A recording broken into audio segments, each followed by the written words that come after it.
Assalamualaikum warahmatullahi wabarakatuh. Nama saya Nurma Puspitasari dari kelas B S1 Akuntansi 2019. Saat ini saya akan menyampaikan materi mengenai teori perkembangan manajemen dalam mata kuliah pengantar manajemen. Pada bagian awal terdapat latar belakang sejarah manajemen. Menurut Stephen dan Mary pada bukunya tahun 2010 halaman 32 menyatakan bahwa manajemen telah dipraktikkan sejak lama. Usaha-usaha terorganisasi juga diarahkan dan diatur oleh orang-orang yang bertanggung jawab dalam perencanaan, kepemimpinan, penataan, pengendalian yang telah ada sejak ribuan tahun yang lalu. Contohnya pembangunan piramida di Mesir. Pembangunan piramida di Mesir ini melibatkan banyak sekali pekerja, mencapai 100.000 orang pekerja dan dalam kurun waktu 20 tahun untuk membangunnya. Tentu saja pasti ada pemimpin yang akan mengarahkan mereka untuk bekerja. Tapi tentu saja zaman dahulu namanya bukan manajer. Ada dua kejadian yang patut menjadi perhatian dalam sejarah manajemen. Pertama, pada tahun 1776, Adam Smith menerbitkan karyanya yang berjudul The Wealth of Nations, di mana dalam tulisan itu ia menggagas manfaat yang dapat diperoleh organisasi dan masyarakat pada umumnya dari penerapan pembagian kerja atau spesialisasi kerja atau division labor, yaitu pemisahan tugas dan tanggung jawab ke dalam bidang-bidang sempit dan khusus, dan dilakukan secara berulang-ulang. Kejadian penting yang kedua adalah revolusi industri. Kita tahu bahwa revolusi industri saat itu telah menggeser banyak sekali tenaga kerja manusia dan digantikan oleh mesin-mesin. Perusahaan berpikir pada saat itu lebih ekonomis untuk memproduksi barang di pabrik dibanding dengan di rumah. Karena pada saat itu tenaga kerja itu nggak ada di pabrik dan kebanyakan itu produksinya di rumah para pekerjanya.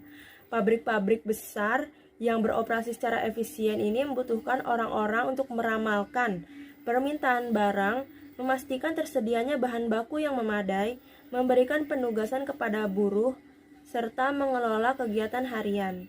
Amirullah dan Haris dalam bukunya pada tahun 2004 halaman 27 menyatakan bahwa sejarah perkembangan manajemen tidak jauh berbeda dengan perkembangan manusia itu sendiri. Artinya perkembangan manajemen itu seiring dengan perkembangan manusia di dunia ini. Seiring dengan perkembangan dan tuntutan manusia untuk memenuhi kebutuhan hidupnya, manajemen kemudian berkembang sesuai dengan perkembangan keahlian serta pengetahuan dan keterampilan yang diperoleh manusia.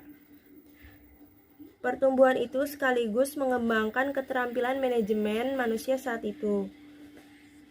Mempelajari sejarah manajemen itu sangat penting karena untuk memperoleh gambaran tentang bagaimana manajemen itu telah berlangsung pada saat itu, bagaimana kemudian manajemen berkembang, serta prinsip-prinsip apa yang dikembangkan manajemen pada masa lalu, dan bagaimana manajemen itu berlangsung pada saat ini.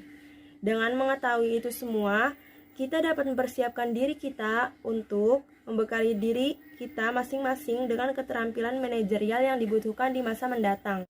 Sedangkan menurut Agus dalam bukunya pada tahun 1997 mengatakan bahwa manajemen telah berlangsung sejak manusia berada di bumi dan manusia akan selalu berusaha dengan segenap sumber daya yang dimilikinya untuk memperoleh tujuan yang diharapkannya.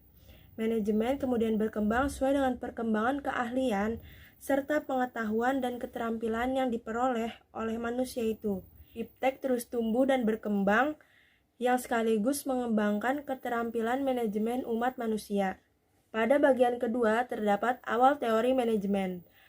Dalam bagian kedua ini terdapat 3 tokoh, yaitu Adam Smith, Robert Owen, dan Charles Babbage.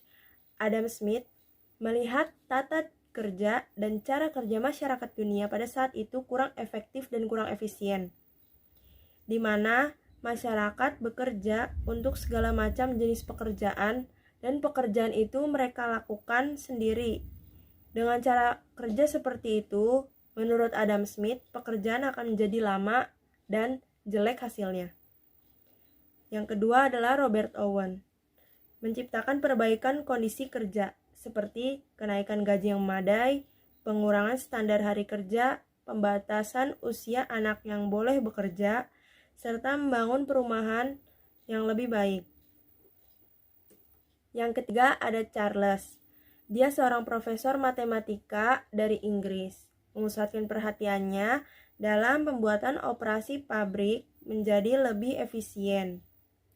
Prinsip-prinsip ilmiah dalam proses kerja selalu menjadi pikirannya. Ia menuangkan salah satu pemikirannya dalam penerapan kerja bagi karyawan harus terspesialisasi. Jadi setiap tenaga kerja itu harus sesuai dengan keterampilannya, serta dia juga menuangkan pemikirannya bahwa tenaga kerja harus diberi latihan keterampilan yang memadai sesuai dengan bidang tugasnya. Dengan begitu, hasil yang diperoleh akan lebih maksimal serta operasi pabrik menjadi lebih efisien. Pendekatan yang mempelajari manajemen. Yang pertama, pendekatan klasik. Pendekatan klasik berfokus pada rasionalitas, personal, behavior, serta keefisienan antar organisasi dengan pekerja. Dua teori yang terdapat dalam pendekatan klasik. Yang pertama, teori ilmiah. Teori ilmiah adalah penggunaan teknik-teknik ilmiah untuk menjadi suatu cara terbaik dalam mengerjakan pekerjaan, bagaimana mengelola perusahaan, dan prinsip-prinsip pembagian kerja. Tokoh-tokoh yang ada di dalam teori ilmiah. Yang pertama ada Frederick, yang kedua ada Frank and Lillian, yang ketiga ada James, yang keempat ada Follett, dan yang terakhir adalah Barnard. Yang pertama Frederick. Fredericklah tokoh yang membuat terobosan dengan menggunakan metode-metode ilmiah guna mendefinisikan satu cara terbaik dalam menyelesaikan sebuah pekerjaan dengan menempatkan pekerja sesuai dengan kemampuannya. Memerintahkan kepada pekerja untuk secara persis mengikuti arahan dan petunjuk yang diberikan.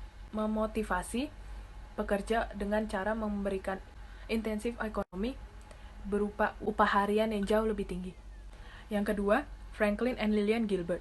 Mereka membuat skema klasifikasi 17 gerakan tangan dasar dan menganalisa gerakan tangan pekerja. Yang ketiga ada James Demany. Kaidah-kaidah yang diperlukan untuk menetapkan organisasi manajemen adalah koordinasi, prinsip skalar atau kepemimpinan dan pendelegasian, prinsip fungsional, dan prinsip staff. Yang keempat ada Follett. Follett mengulas pemahaman tentang kelompok dan tentang komitmen yang tinggi terhadap kerjasama antar manusia. Yang terakhir ada Barnard. Barnard menekankan pentingnya peralatan komunikasi untuk mencapai tujuan kelompok. Yang kedua, teori administrasi umum. Teori ini mengenai pekerjaan manajer dan praktik-praktik manajemen yang baik. Tokoh-tokoh yang terdapat dalam teori administrasi umum. Pertama, Henry Fayol, dan yang kedua, Max Weber. Henry Fayol mencetuskan 5 fungsi yang harus dijalankan seorang manajer. Yang pertama ada perencanaan atau planning, yang kedua ada penataan atau organizing, yang ketiga ada penugasan atau commanding, yang keempat ada koordinasi atau coordinating, dan yang terakhir ada pengendalian atau controlling.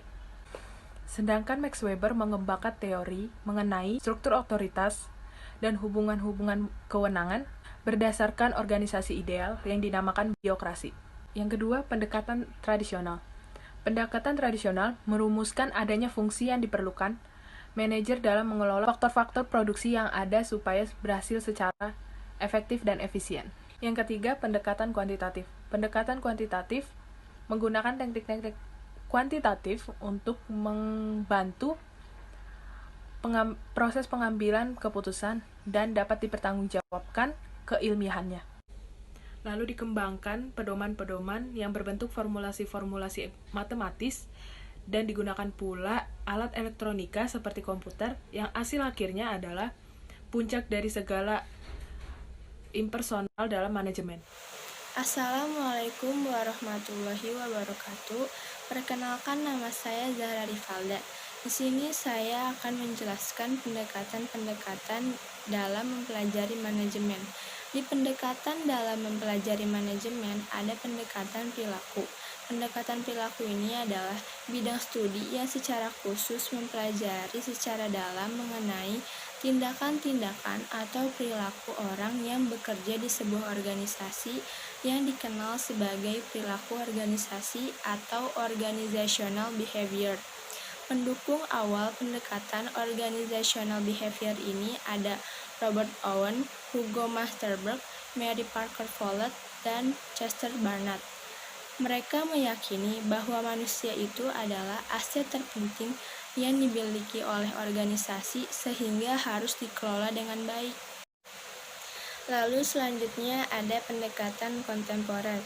Di pendekatan kontemporer ini, pendekatan dibagi menjadi dua. Yang pertama teori sistem, yang kedua pendekatan situasional.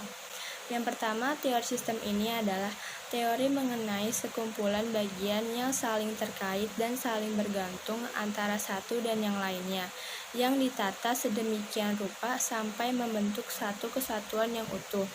Lalu yang kedua itu ada pendekatan situasional. Pendekatan situasional ini menyatakan setiap organisasi bersifat unik dan dalam menghadapi situasi-situasi yang berlainan dibutuhkan cara pengelolaan yang berbeda.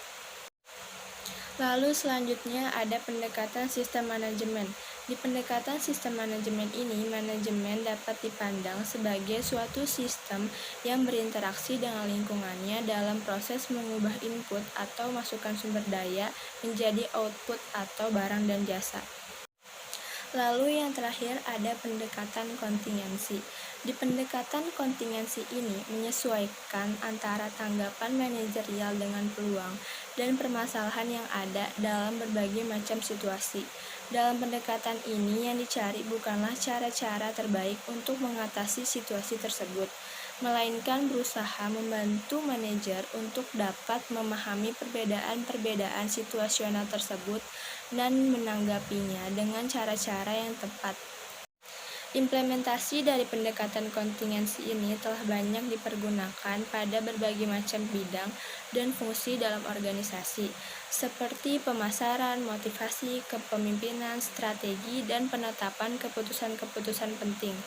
Oleh karena itu, pendekatan kontingensi ini lebih banyak memasukkan unsur lingkungan dalam melihat berbagai macam permasalahan. Sekian penjelasan saya, kurang lebihnya mohon maaf. Wassalamualaikum warahmatullahi wabarakatuh.